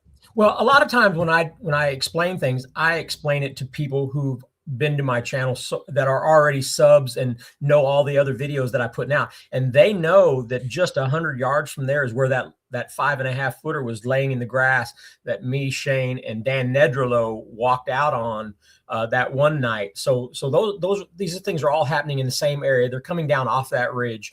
Rocks are being thrown into our campsite and all that stuff. So actually at the time that the producer and Shane was walking over there and captured that, myself, the female producer and the female camera lady were in the far distant creek. I drew a white circle. That's where me, Dan Nedrolo, the female producer, and the female camera lady, we were all in that other creek, and I was sending up my drone, and we were doing our own thing, doing a little filming, not knowing that the greatest thing, if I'd have just been over there with them and had my drone, my thermal drone, I could have caught them, but I didn't know that they were there and we weren't in communication. Yeah, that's some crazy stuff. Now, I said I was going to play some audio for you. Now, I have a friend of mine named Jimmy, who is in Oklahoma, and he was out camping with his dad that he in an area that he calls the Area 51 in Oklahoma. And this is what he captured.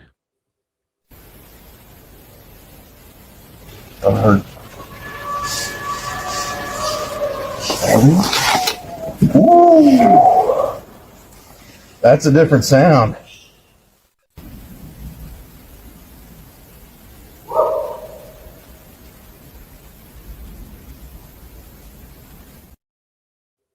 Now, I had asked Jimmy that last whoop, the wahoo, I love that. The last whoop that they heard, I go, oh, that sounded pretty close. What were you like, 50 meters, 75 meters? He's like, no, it's like 50 feet away from us, which is really cool. The other audio that I have is from a place that they call Xanadu. And what I'll do is I'll reach out to Jimmy and see if he'll get together with you and see if, this is an area that you may be interested, or he may know the area that you're talking about, and see if he has a way of getting you in there. So, this is the one. You'll definitely hear what it sounds kind of like an elk bugle in part of the beginning. Then when you hear the Sasquatch, you'll hear something else kicking off in the back, and then you hear the coyotes losing their mind.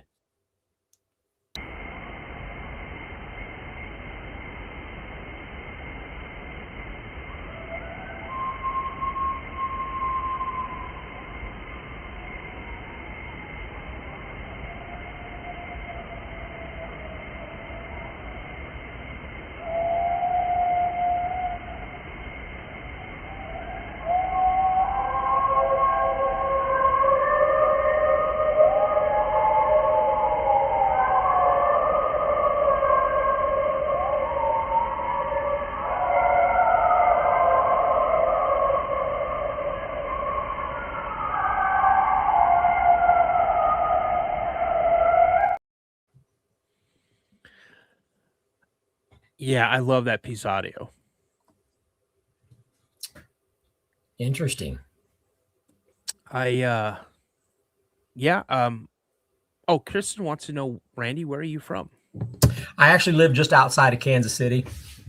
Okay, there we go.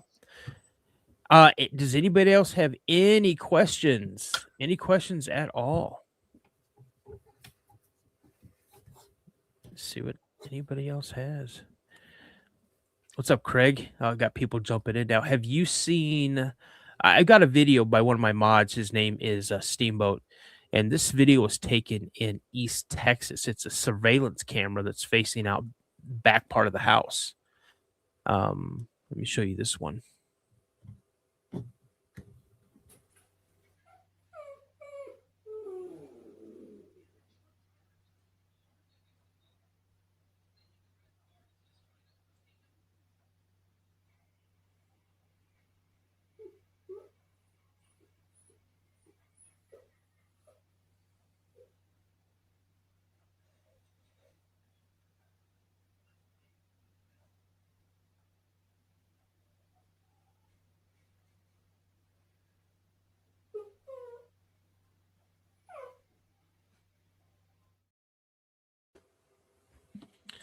So the story with that is the owner of the house had his surveillance camera set out back because something was going on out the back part of his house. The fence is, I guess, 8 feet tall. And you see the thing move from the right or the left side over to the right. It squats down. What it's doing is it's opening up a live trap, and it's taking out a raccoon that was inside the live trap, and then walks back over towards where he first came out of. The mod in my channel has said that the wife of the owner of the house said that one night she heard something, and that this thing communicated with her in a way enough to let her know that his name was Samson, and that he doesn't want to scare anybody, he doesn't want to hurt anybody, but he's been there for a long time. Now, what I would like to get pictures of, and Steamboat has been trying to contact this guy. There's a second video, and he's trying to get that second video and pictures of the live trap, because they said they peeled the live trap open like a sardine can. Just ripped it completely open, reached in, grabbed what it wanted, and then left. So I would love to have those. So what were your thoughts on that? What do you think? You're asking me? Mm-hmm. It's always hard to say. It looks pretty good, but I can hardly I'm no expert. Yeah. So it's just hard to say. One time I showed a picture to Meldrum in 2009, mm-hmm. and I wanted him so bad to say, "Dadgummit, you got one." Yeah. He wouldn't commit. And I told my friend later, I said, he can't commit. I said, because it can bite you in the butt later if it turns out to, so that seemed to me to be a very fair and business-like approach that Meldrum always had. Mm-hmm. He just said, wow, that's interesting. And that's a very generic answer that you can give and be honest and not commit because you just don't know. Yeah. I said it, I read the chat. Someone said, actually a few people said that this community took a huge hit when Dr. Meldrum passed away. And it really kind of, I want to punch myself a little bit because I had a chance to go to a conference that he was speaking at, and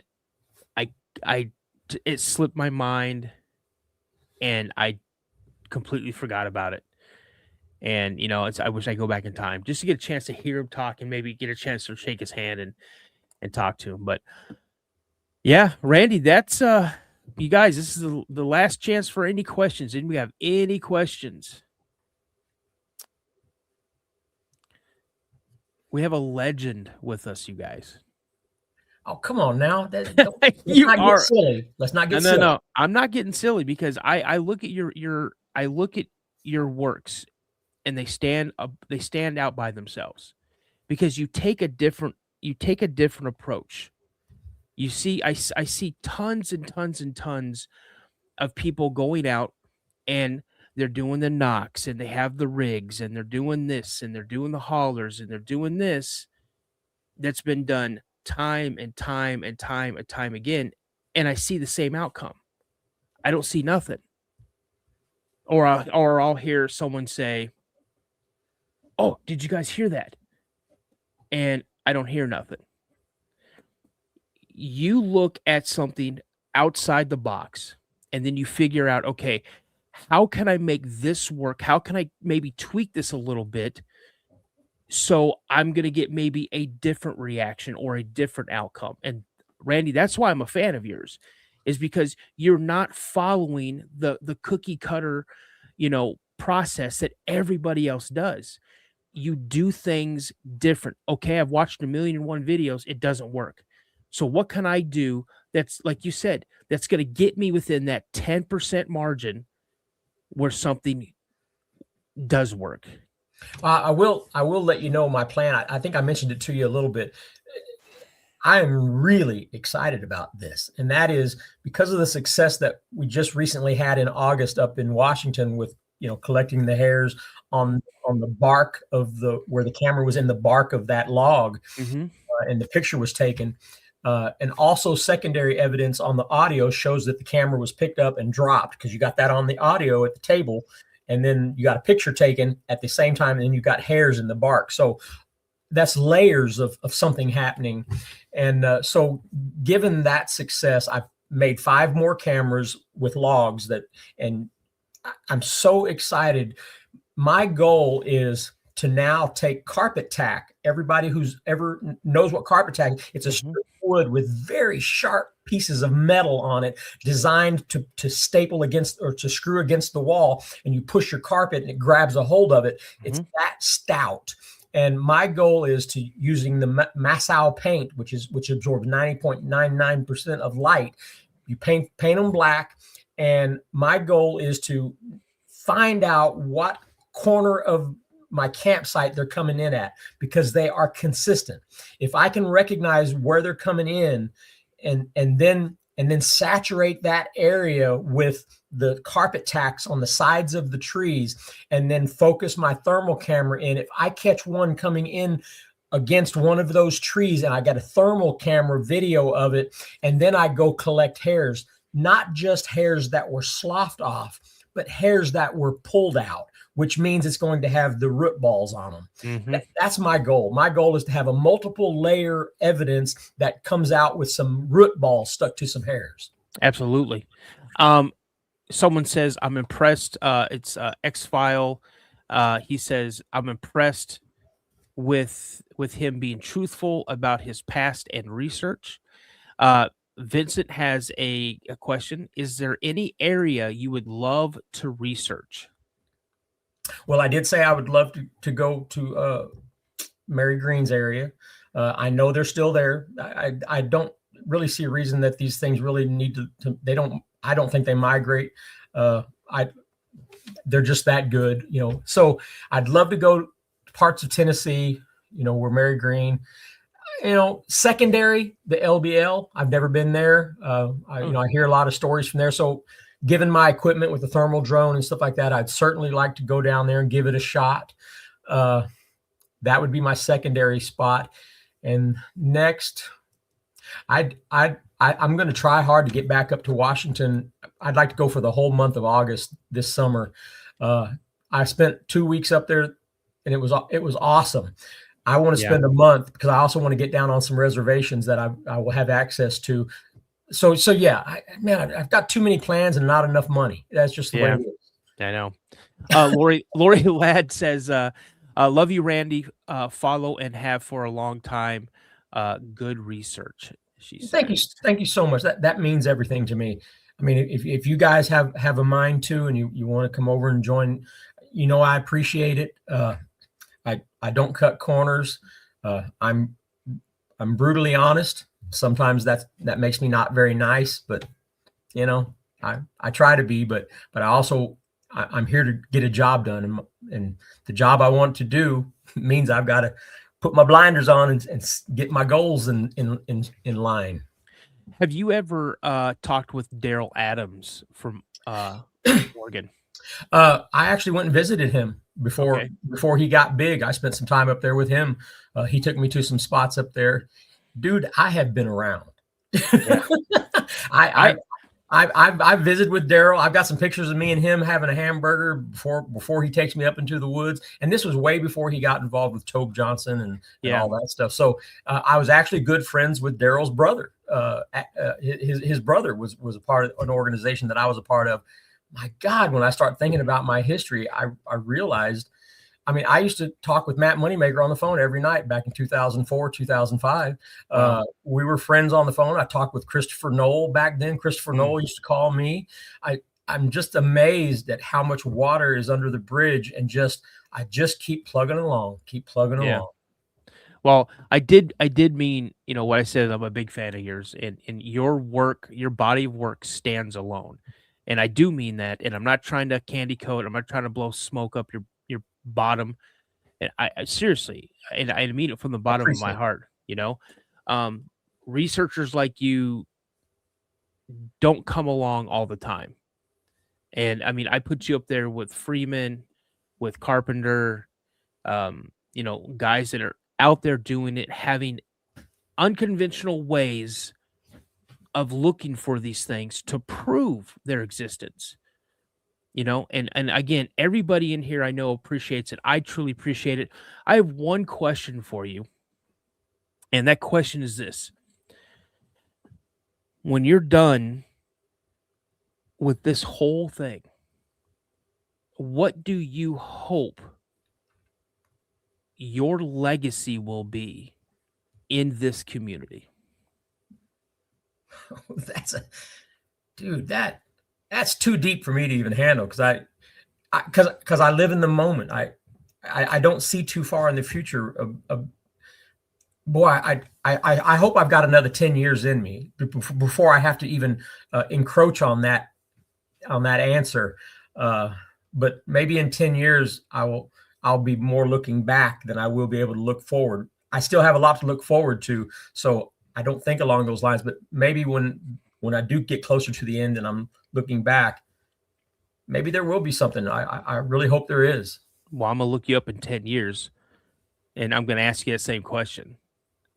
I got to keep working out so that I can stay in shape. Have you seen this guy? He is jacked. I'm gonna tell you, he's jacked. But okay, here's one other one. Since you skirted that question, I did. If you're out and about, say you're having lunch, and someone recognizes you, and they're a little kind of standoffish, but then they finally get the nerve to come up and say, you know, Mr. Harrington, you know, big fan or whatever. I've seen your stuff.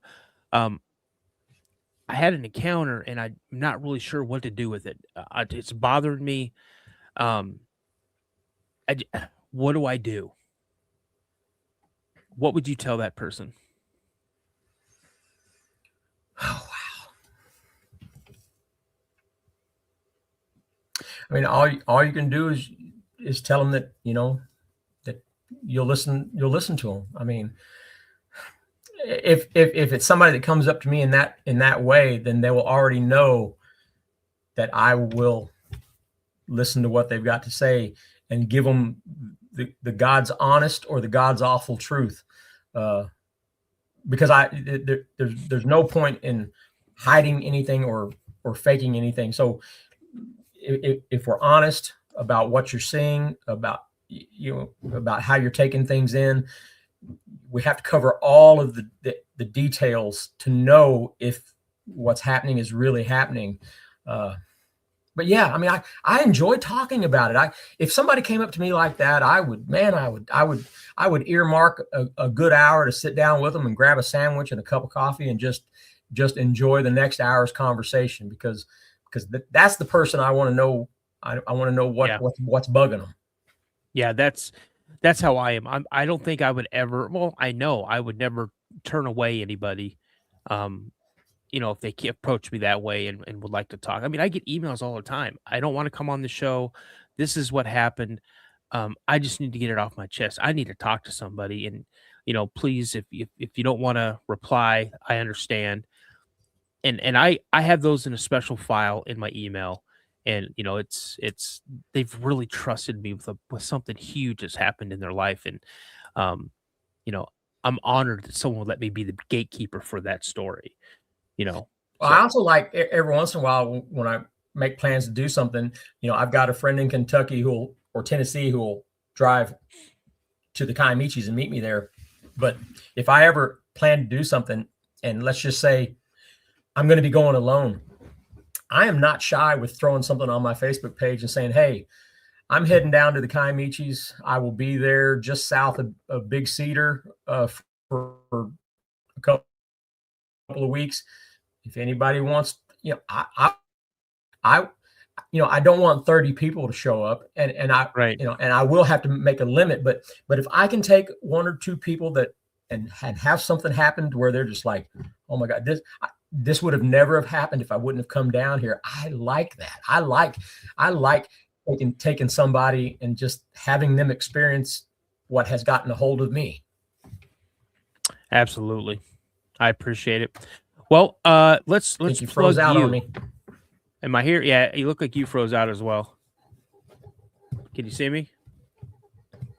Did I freeze out on you, or did you freeze out on me? Yeah, I think you froze out on us. Guys. Can you hear me, Randy? I'm gonna text him. You got me? Yep. Okay, good. Okay, I was about to text you like, yeah, it looked like you froze out. But let's plug you, Randy. Let's plug.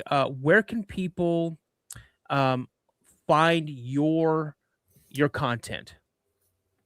Well, my only platform is the Sensible Bigfoot Project on YouTube, and my email address is rjharrington66@gmail.com. So you can always email me. A lot of people do. You can certainly friend me on Facebook. You can send me messages that way through my YouTube channel. I just enjoy this. If I see a little some subs add in because of this show tonight, I'm going to be so grateful. I love it. You guys, you heard it, and I'm asking you as a favor from me. You guys, head on over to the Sensible Bigfoot Project on YouTube and give him a sub. All right. Even if you're new to my channel, new to my chat, and you haven't subbed to my channel, sub to Randy's. But you better get you a cup this big of coffee if you're going to go over there, because if you start going through my library, you're going to be busy for a while.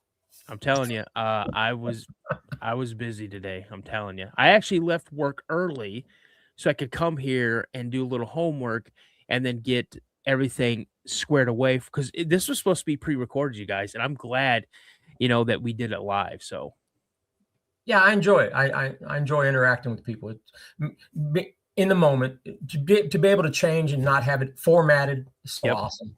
Yeah, I agree 100%. Well, Randy, I think that's it, unless you got anything else. I appreciate all you guys. I appreciate your story. It's been a great couple of days, man. I appreciate it. Yep. I'll sit down with you one time and I'll tell you, people in the chat, they know the story of me and my little brother in 92. I'll sit down and tell you that story. Again, I've got to talk myself into not getting emotional because my brother showed me a side of him I'll never forget. So, all right, you guys. Randy, thank you so much, sir. I appreciate you. You guys check him out again, the Sensible Bigfoot Project on YouTube. You can friend him on Facebook, and he is, you say RJ Harrington? RJ Harrington 66. RJ Harrington 66 at gmail.com. You can email him there. If you guys email him, don't make a nuisance of yourself. All right. He's a busy man. He's a busy man. He works out all the time. You know, he's jacked. I got a full-time job. All right, my friend. Thank you so much. If you want to hang out in the lobby, you can. If not, you can go ahead and bounce out. I'm gonna go ahead and close out the show. Right on. All right, man. I appreciate you so much. You too, buddy. Thanks, bud. You guys, what'd you guys think? Scale of 1 to 10, 1 being the worst, 10 being the best. What do you guys think about this show? You guys, we almost got to 100. We got the 99.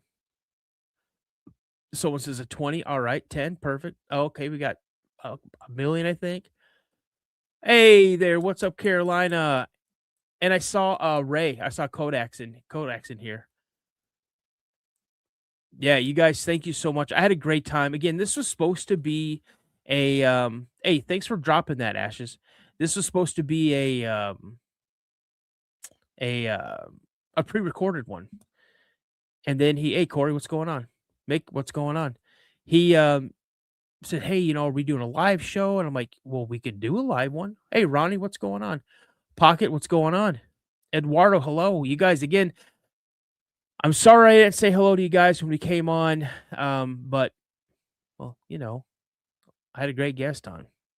And he did kind of seem like a little taken aback, you know, like when I said what I said, but I meant it, you guys. I'm not going to sit here and blow smoke up anybody's butt, you know, just trying to gain favor from somebody. I truly meant what I said about him being an innovator in this whole field. You know, I mean, how many people out there, how many of you guys out there have seen the same process over and over and over again, and you get the same results, and it's nothing, you know?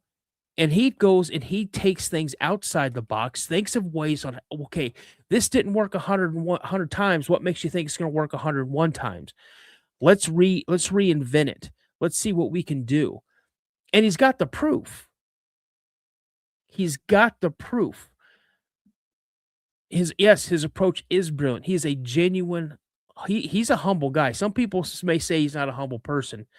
You know, he really is. And I truly enjoyed talking with him for over the last couple of days. I plan on staying in contact with him in the future. And yeah, he is definitely a really cool guy. And I remember, you know, he reached out to me, and yeah, we're gonna go from there and see what we can do. You never know. I may even say, hey man, I'm gonna be down in your area. Let's go out looking for something. So it takes someone like that to have a breakthrough. Absolutely does. You have to step out of the norm. You really do. You have to you have to take a step outside of the norm. And yeah, he is a straight shooter. His channel is Sensible Bigfoot Project. Ashes, if you're in, can you drop that link again?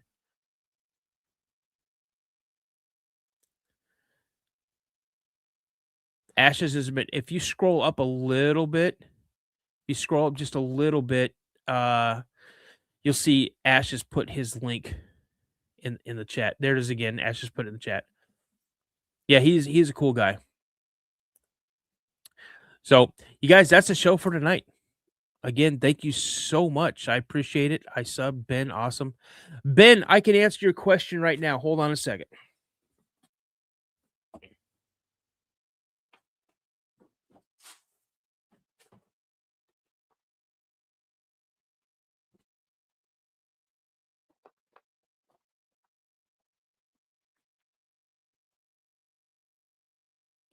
That is a box of cryptid kids.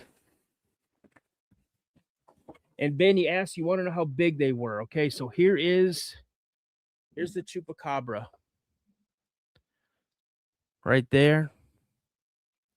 Now, you guys, I have I don't know if you guys want a full set. Let me know. I've got a couple emails where someone wants a full set. I don't have full sets anymore. I do. You want 3 Bigfoot? I got it. But this is the Jersey Devil. Let's see what else I got in here. I got a whole box of them, you guys. So, but yeah, I got them. If you guys want one, let me know. If you want a set, let me know. If you guys want multiples of one kind, let me know. Just shoot me an email. I have a buddy of mine that does 3D printing, and so he prints them up for me. Here is Mothman, which I think is kind of cool. So yeah, they're pretty awesome, you guys. I really like these things. So if you guys want something, I'll let you know. Here's a Yeti.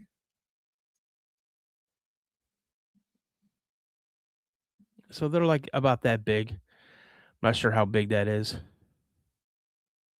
But let's see here. 2 inches, maybe 3 inches. So yeah, I got Bigfoot, Dogman, Yeti, Chupacabra, Jersey Devil, and Mothman. So could you make me a 12-inch Bigfoot and Dogman? So you mean kind of like, you mean of the cryptid kids?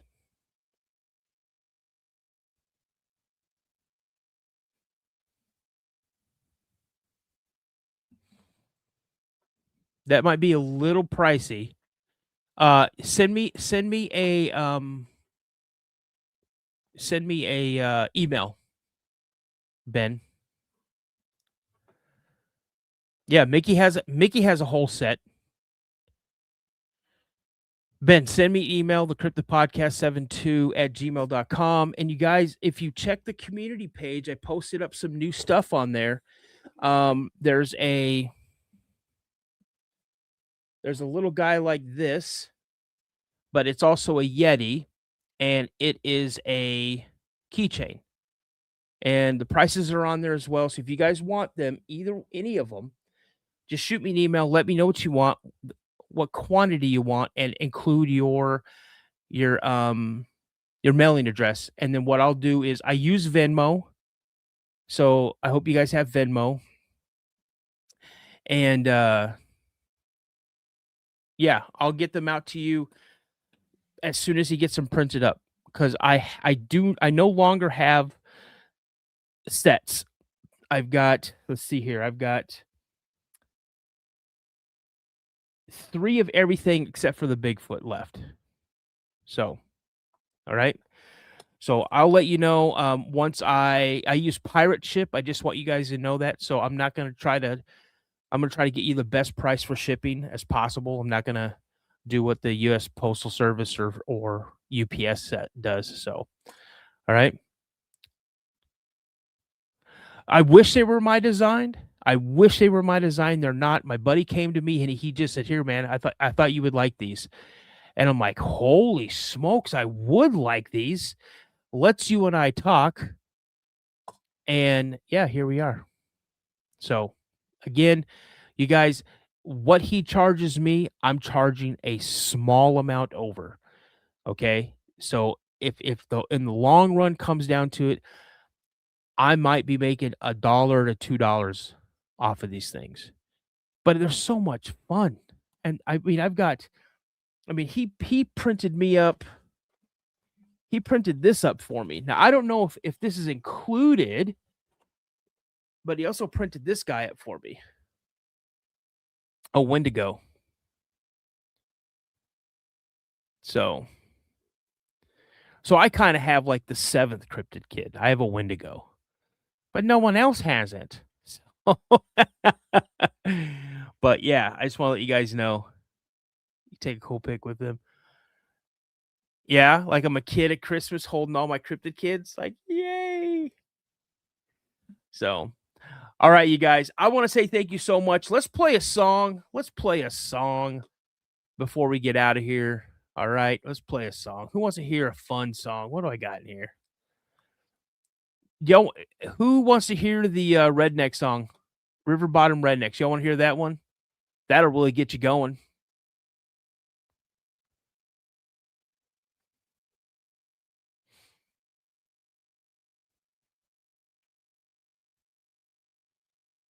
Okay, we'll play that one. T. Williams, good night. Thank you so much for being in and enjoying the live.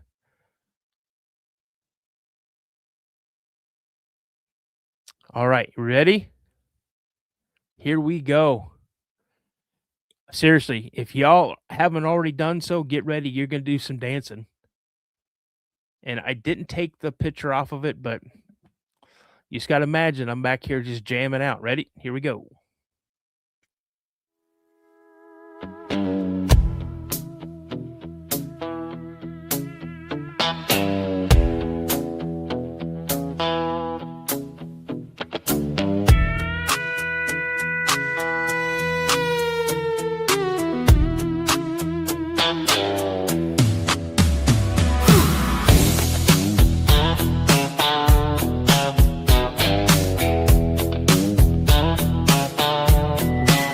Sunburned neck, boots in the clay, raised where the blacktop fades away.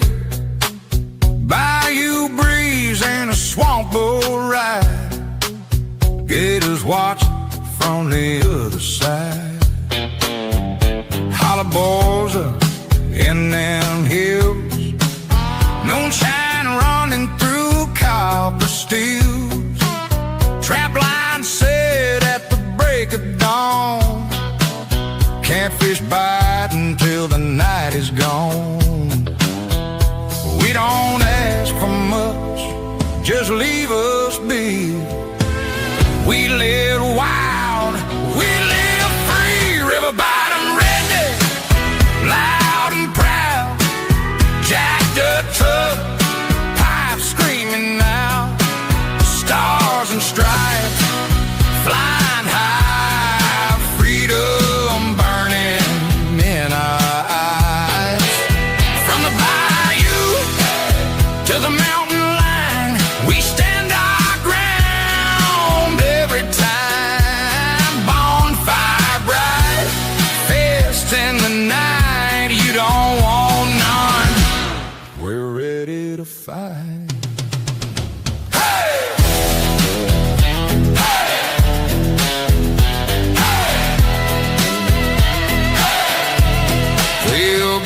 Down by the muddy shore, party rolling like a thunder roar, coolers packed and the speakers loud, whole dirt road turning into a crowd. American steel in the back window, granddaddy's shotgun by the front door, raised on God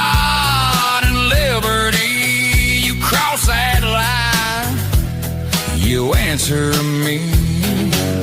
We ain't looking for trouble, no, but we don't back down. Everybody knows river bottom redneck, loud and proud, jacked up truck, pipe screaming out, scars and stripes flying high.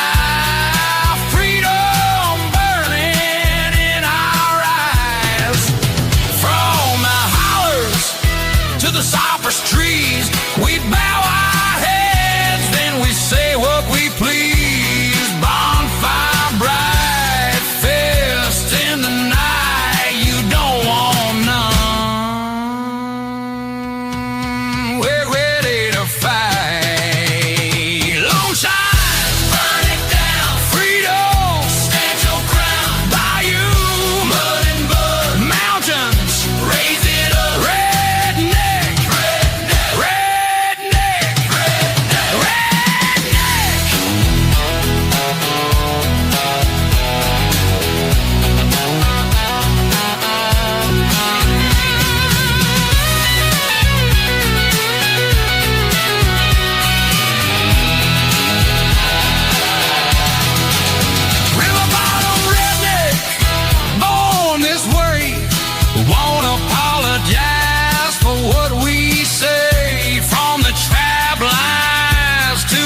protect our own.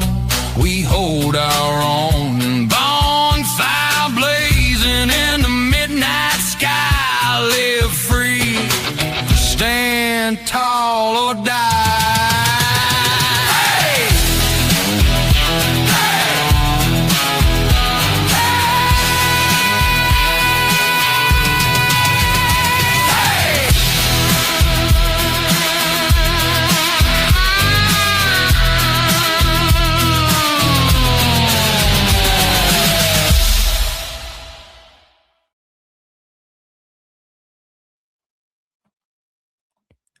You guys, that's the show for tonight. Thank you so much for dropping in and hanging out with us.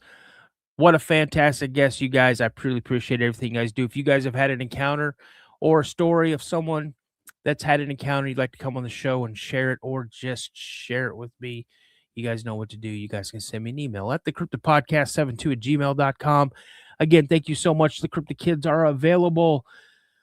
Check the community page. There's a couple of little things on there that are also available with the prices. Shoot me an email, put in the subject, Cryptid Kids. Again, that email is thecryptidpodcast72@gmail.com.